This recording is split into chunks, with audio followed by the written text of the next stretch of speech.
ভিডিওটিতে ক্লিক করার জন্য আপনাদেরকে জানাই অসংখ্য ধন্যবাদ। আপনারা দেখছেন আপনাদের প্রিয় YouTube channel West Bengal DA salary. West বেঙ্গলের ডিএর আপডেট এবং বেতন বৃদ্ধির আপডেট প্রত্যেক দিনের জন্য পাবেন, তাই অবশ্যই চ্যানেলের সাথে থাকুন।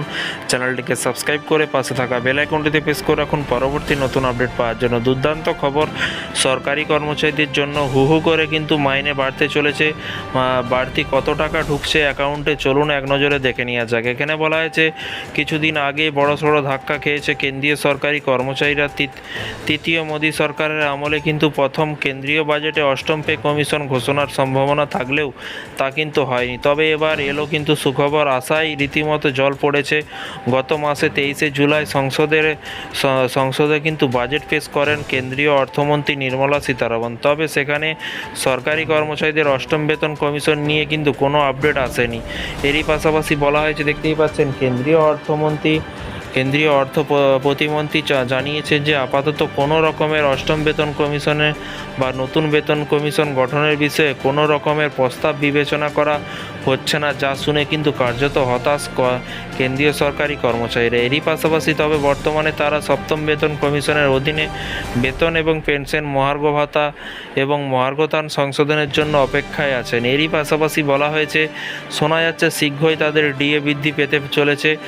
শোনা যাচ্ছে যে সামনেই মহার্ঘ ভাতা বৃদ্ধি পেতে চলেছে কেন্দ্রীয় সরকারি কর্মচারীরা, যার ফলে কিন্তু পকেটে আসবে মোটা টাকা। এবং এখানে বলা হয়েছে নিয়ম অনুসারে বছরে দুবার নিজের কর্মীদের কিন্তু ডিএ বৃদ্ধি করে কেন্দ্রীয় সরকার।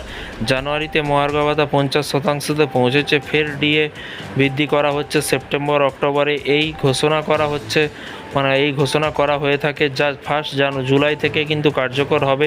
এরই পাশাপাশি ইতিমধ্যে একাধিক রিপোর্টে দেখে মনে করা হচ্ছে যে এবার কেন্দ্রীয় সরকারি কর্মচারীদের মহার্ঘ ভাতা 4% বাড়ানো হতে পারে। সরকার গত বেশ কয়েকবার ধরে কিন্তু ক্রমাগত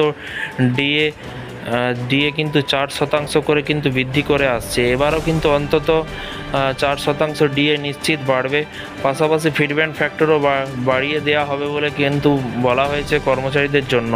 এরই পাশাপাশি বলা হয়েছে, যদি 4% ডিএ বৃদ্ধি পায় তাহলে কিন্তু সপ্তম বেতন কমিশনের ভিত্তিতে যে সকল সরকারি কর্মচারীদের মূল বেতন মাসে 18,000 টাকা, তারা প্রতি মাসে 720 টাকা করে কিন্তু বাড়তি পাবেন। বছরে 8,640 টাকা করে পাবেন।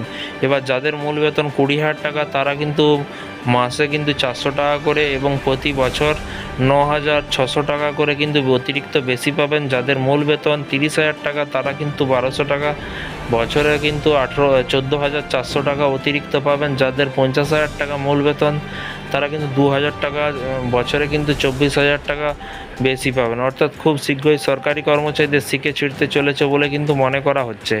তো ফ্রেন্ডস, এই ছিল আজকে একটি ছোট্ট আপডেট। এই ধরনের প্রতিদিন সরকারি কর্মচারীদের আপডেট পেতে চ্যানেলটিকে ফলো করবেন, চ্যানেলটিকে সাবস্ক্রাইব করে পাশে থাকা বেল আইকনটিতে প্রেস করে রাখবেন পরবর্তী নতুন আপডেট পাওয়ার জন্য। কেন্দ্র হোক বা রাজ্য হোক, সমস্ত আপডেট আপনারা পাবেন সরকারি কর্মচারীদের, তাই চ্যানেলটিকে ফলো করতে ভুলবেন না। Thank you.